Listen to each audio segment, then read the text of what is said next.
अस्सलामुअलैकुम वरहमतुल्लाहि वबरकातुहू। मेरे प्यारे नाज़रीन, कल 23 सितंबर को मुंबई की सड़कों पर आशिकाने रसूल इकट्ठा हो गए, जमा हो गए लाखों की तादाद में। लेकिन उन मुसलमानों के साथ, आशिकाने रसूल के साथ तिरंगा रैली में एक मुस्लिम खातून, एक मुस्लिम बहन भी शामिल हुई।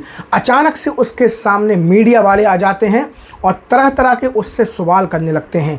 फिर वो मुस्लिम बहन, मुस्लिम खातून उन मीडिया वालों को ऐसा क्या जवाब देती है जो रातों रात सोशल मीडिया पर ये लड़की वायरल हो चुकी है। तो आप भी जब इसकी बातों को सुनेंगे तो हैरान रह जाएंगे। मैं कहेंगे भारत का संविधान आपके हाथ में है, मगर जिस तरीके से देखा जा रहा है खास करके महाराष्ट्र में संविधान को कुचला जा रहा है, क्योंकि जिस तरीके से एक मुस्लिम मौलाना रहते हैं मुफ्ती सलमान अजहरी, वो एक शहर कहते हैं तो उन्हें अब तक का 6 महीने से अधिक समय हो चुका है जेल में रखा जाता है। तो वही दूसरी तरफ से दूसरे समुदाय के रहते हैं रामगिरी महाराज, वे आप सल्लल्लाहु अलैहि वसल्लम पे अवैध टिप्पणी करते हैं और उन पे कई एफआईआर होती है, उसके बावजूद वो बाहर हैं। इसके लिए आज इम्तियाज जलील सर ने इस तरीके का एक सैलाब लेके आ रहे हैं मुंबई में। क्या सैलाब कितना असरदार रहेगा?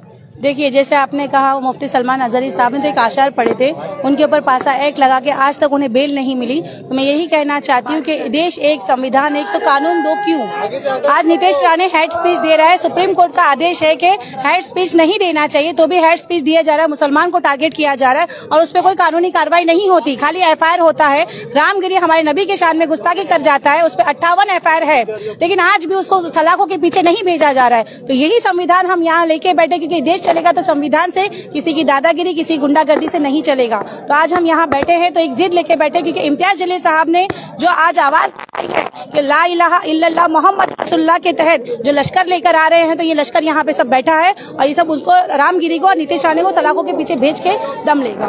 पुलिस का कितना सहयोग मिल रहा है? मुंबई पुलिस का, थाने पुलिस का, जैसे अब तक का काफिला लगभग थाने में एंटर कर चुका है, कुछ ही समय में यहाँ पर आ जाएगा, इसके बाद में मुंबई में पुलिस का क्या सहयोग मिल रहा है? देखिए, मैं तो कहना चाहूंगी कि पुलिस भी कहीं ना कहीं दबाव में है। जब नीतीश राणे आप शब्द बोलता है तो पुलिस वहाँ मौजूद रहती है, उसे खामोश भी नहीं कर पाती। लेकिन जब हम संविधान के तहत अपनी आवाज उठाना चाहते हैं, एक एहतजाज को लेकर हम यहाँ बैठे हैं, हमारे नबी की शान में गुस्ताखी करने वालों को सलाखों के पीछे भेजने के लिए, तो हमें रोकती है पुलिस। तो कहीं ना कहीं पुलिस भी सरकार के दबाव में है। मैं ये कहना चाहती हूँ, हमें भी पुलिस का कहीं सहयोग नहीं मिला।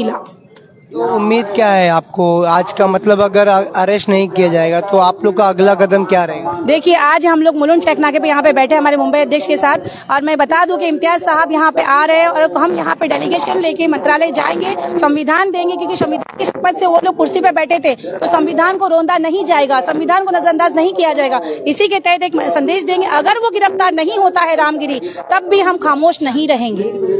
आपसे आखिरी सवाल ये रहेगा कि जिस तरीके से नीतीश राणे हो या रामगिरी महाराज हो, वे लगातार स्टेटमेंट देते हैं तो उस पर डीसीएम कुछ बोलते नहीं, देवेंद्र फडणवीस कुछ बोलते नहीं, जिसके हाथ में महाराष्ट्र का लॉ एंड ऑर्डर है, कानून, गृह मंत्री वो।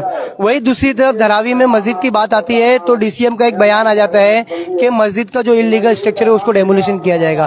तो ये दो चीज को आप किस तरीके से देखते हैं? देखिए, मैं कहना चाहती हूँ, जो सरकार है महाराष्ट्र की, वो दो तरफा तरीके से देखती है। सरकार तो सबकी है, मुख्यमंत्री तो सबका है, लेकिन दो तरीके से देखा जा रहा है। मुसलमान को नजरअंदाज किया जा रहा है, मुसलमान को लावारिस बता दिया जा रहा है, लेकिन मुसलमान खामोश नहीं रहेगा। मुसलमान पढ़ लिखा है, संविधान लेके आज बैठा है, तो अपने हक की आवाज उठा रहा है और अपने हक को लेके रहेगा। मुसलमान खामोश नहीं रहेगा। ये भारतीय जनता पार्टी तो नफरत का माहौल बना, क्योंकि उसने कुछ किया ही नहीं है। सबका साथ, सबका विकास, सबका विश्वास, कहाँ गया विकास, कहाँ गया विश्वास? तो यही मैं कहना चाहती हूँ, नफरती माहौल को खत्म करना है। आने वाला विधानसभा इलेक्शन है, मैं सभी मुसलमानों से यहाँ से आह्वान करती हूँ कि मुसलमान आप संभल जाओ। ये कांग्रेस वाले भी हमारा साथ नहीं देने वाले, मोहब्बत की दुकान खोल के रखे, लेकिन जब नफरती माहौल फैलाया जा रहा है तो मोहब्बत की दुकान कहाँ है? यही मैं कहना चाह रही हूँ। जब देखो तब मुसलमानों ने एक रहबर समझा कि कांग्रेस को वोट देते गया, लेकिन कांग्रेस भी कहीं मुसलमानों के लिए मुंह नहीं खोली। हमारे नबी के ऊपर जब बात आई, हमारी मस्जिदों पे जब बात आई, तो कोई मुसलमान का लीडर आगे नहीं आया। तो मैं कहना चाहती हूँ कि आने वाले टाइम पे मुसलमान अब होशियार हो चुका है और अपनी आवाज को उठाएगा, संविधान के तहत उठाएगा और अपने नेता को चुनेगा इंशाअल्लाह।